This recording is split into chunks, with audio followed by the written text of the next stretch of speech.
Have you ever felt like you're fading, even when you're everywhere? You show up when they need you. You answer the late-night messages, the middle-of-the-day calls, the subtle requests cloaked in guilt.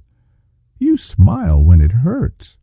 You say yes when you want to scream no. You do everything right. You keep the peace outside while inside you're being pulled apart by a storm no one seems to notice. You're always there, and yet somehow you feel like you don't exist at all. And that's the part that cuts the deepest. The realization that the more available you are, the more invisible you become. You've been taught that love looks like sacrifice. That being good means being ready. That worth is tied to how often you say yes. But what if I told you the opposite is true? What if your constant availability has nothing to do with love and everything to do with control? Theirs and yours.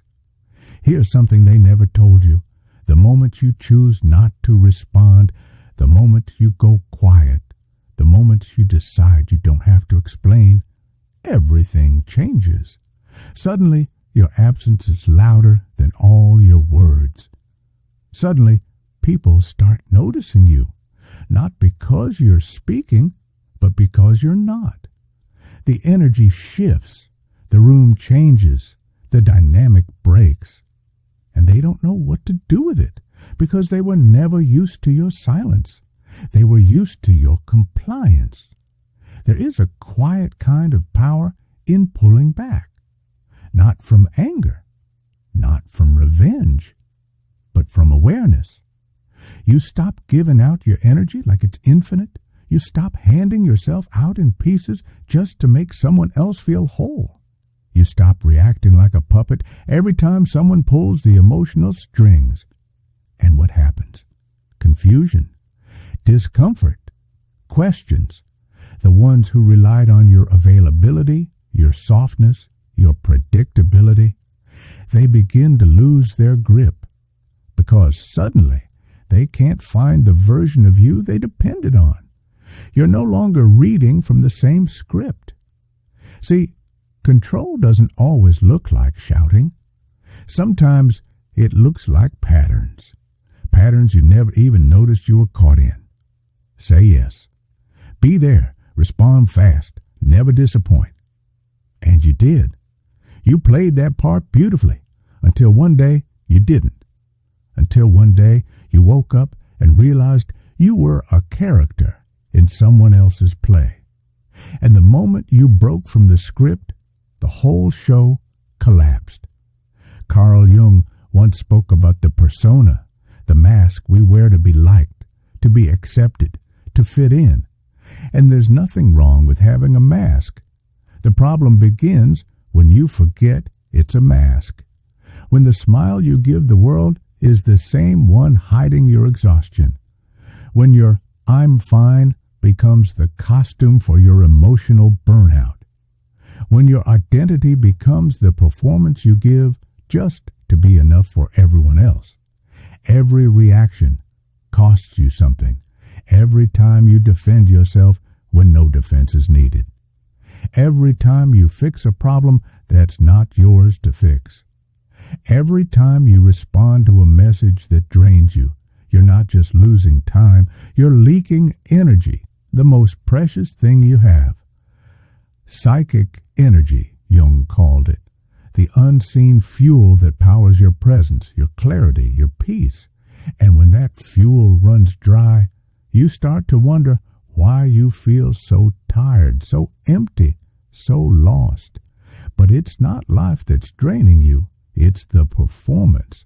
And here's what you need to understand. Every time you respond out of guilt, every time you show up out of fear, every time you say yes just to avoid being misunderstood, you are abandoning yourself.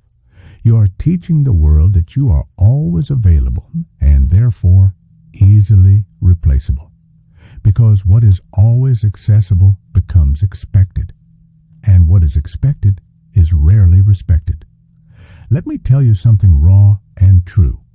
Your your silence will disturb people who only knew how to function with your noise. When you stop reacting, people panic. Not because you've done anything wrong, but because you've taken away the mirror they used to see themselves in. Your silence forces them to look at their own reflection, and most people would rather live in delusion than face their own discomfort. Watch who gets angry when you stop explaining. Watch who gets anxious when you take longer to reply.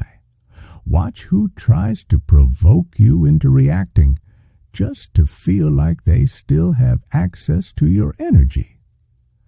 These people are not connecting with you. They are connected to the version of you they could use, control, predict.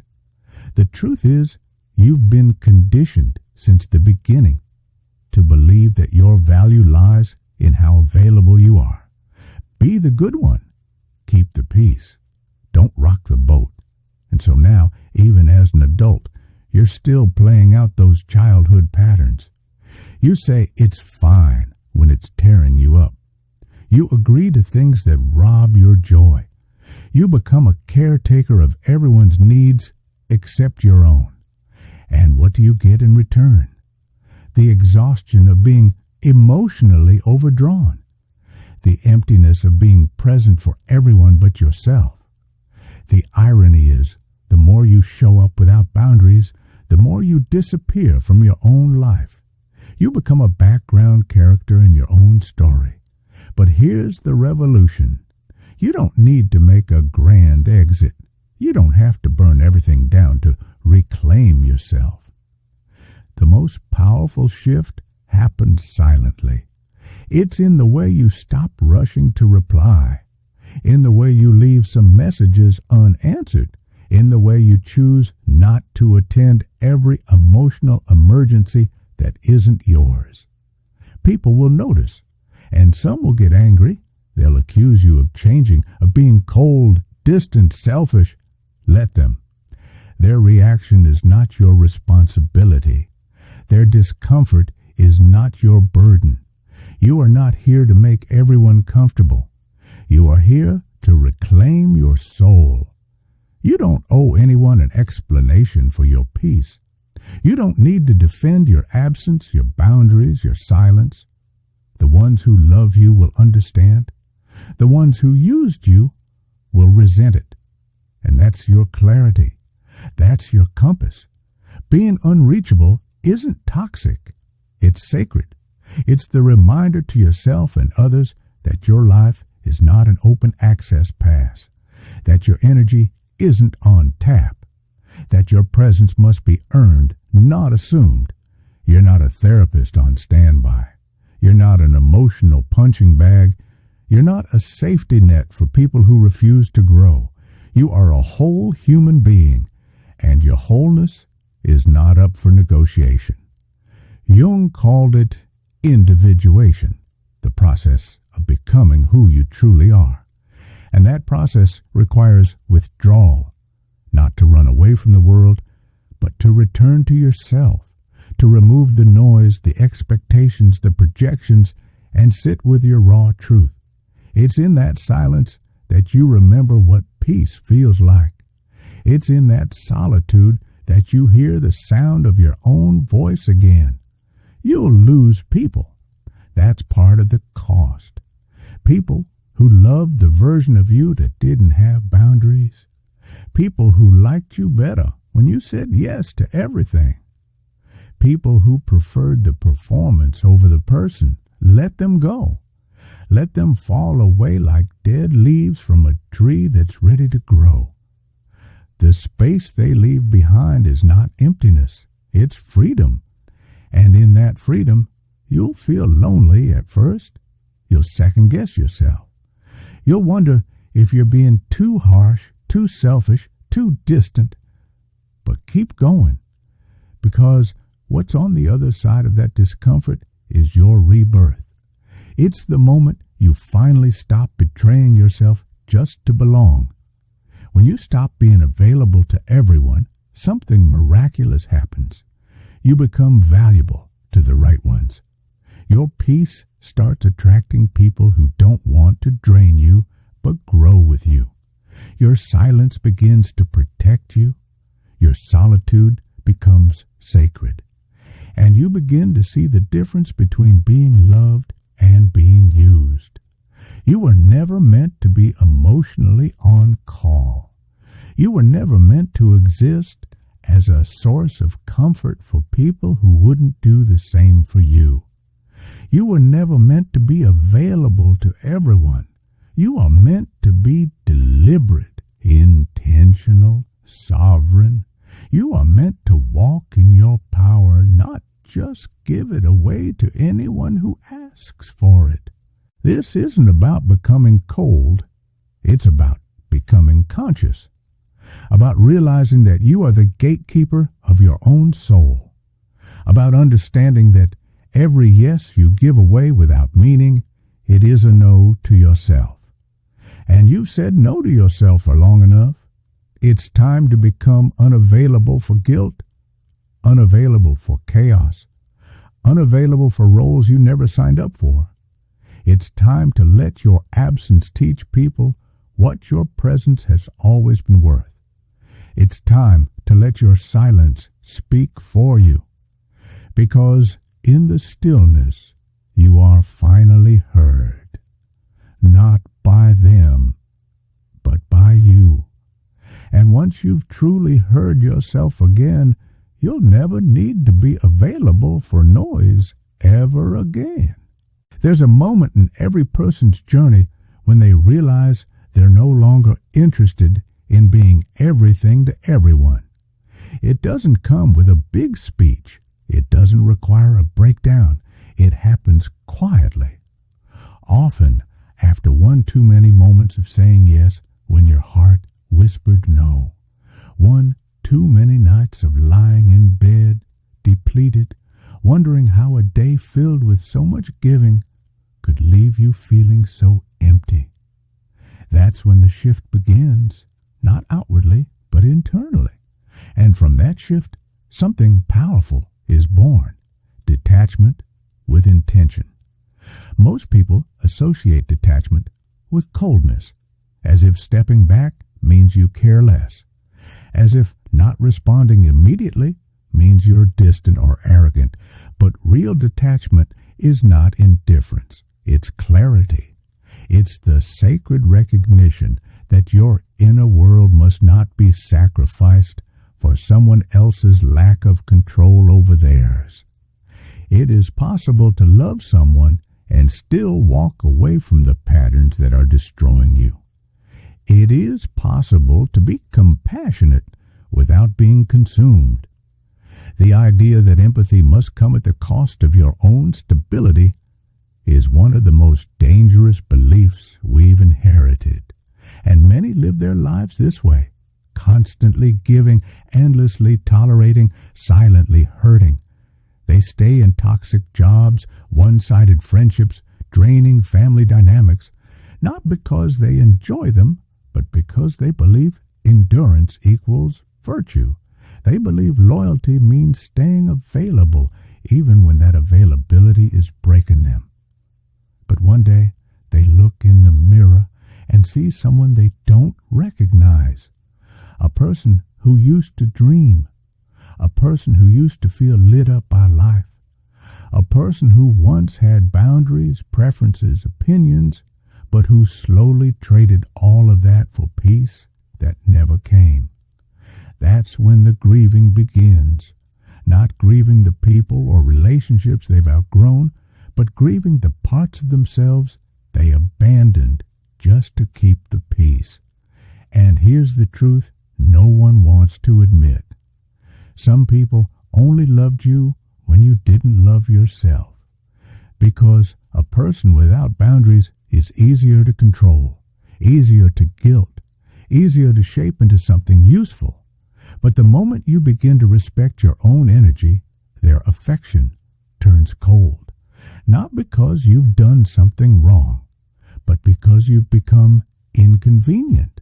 You see, your constant presence was never questioned until it wasn't constant anymore. And that's the uncomfortable realization.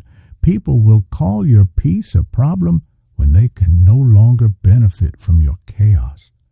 They will label your boundaries as rejection. They will misinterpret your silence as disrespect.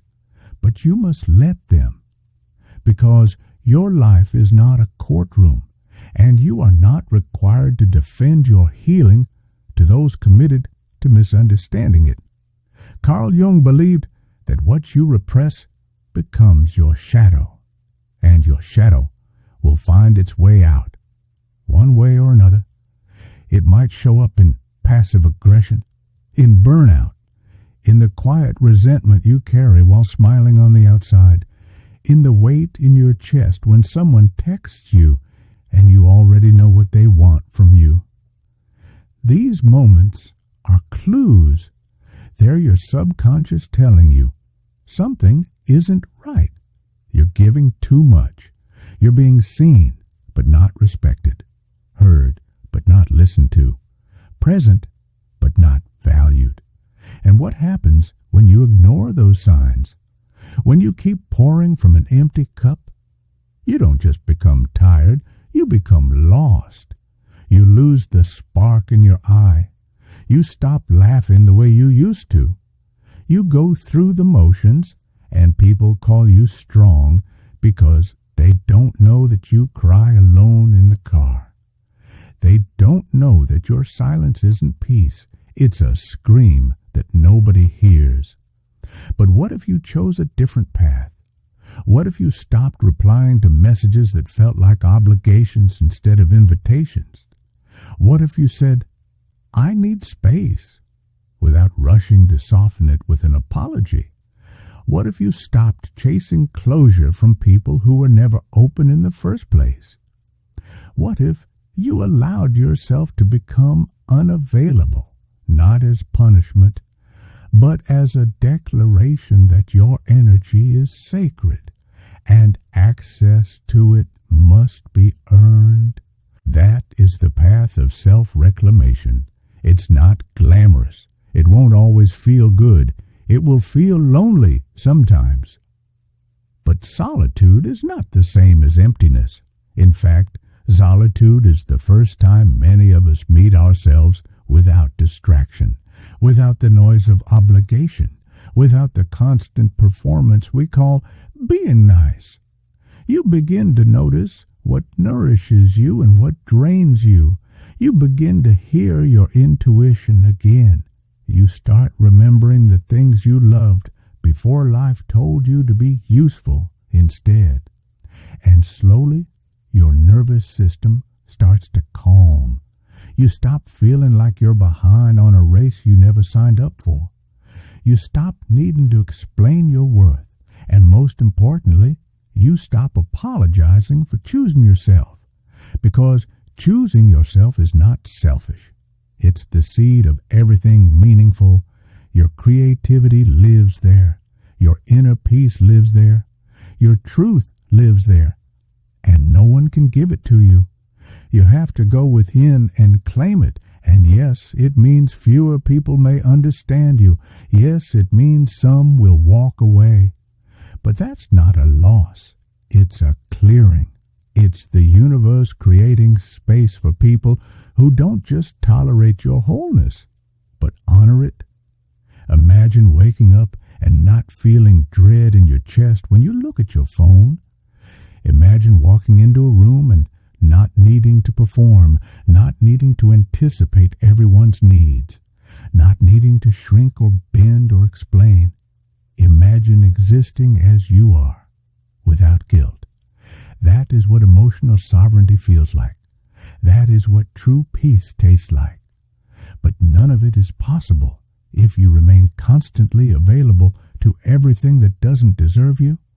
You cannot step into your power and stay tethered to the people who benefit from your powerlessness.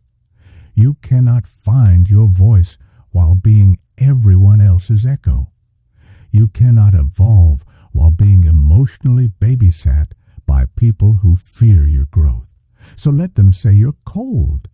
Let them say you're selfish. Let them say you've changed, because you have. And in that change, you've remembered something they hoped you'd forget, that your life belongs to you, not to their expectations, not to their demands, not to their needs, to you.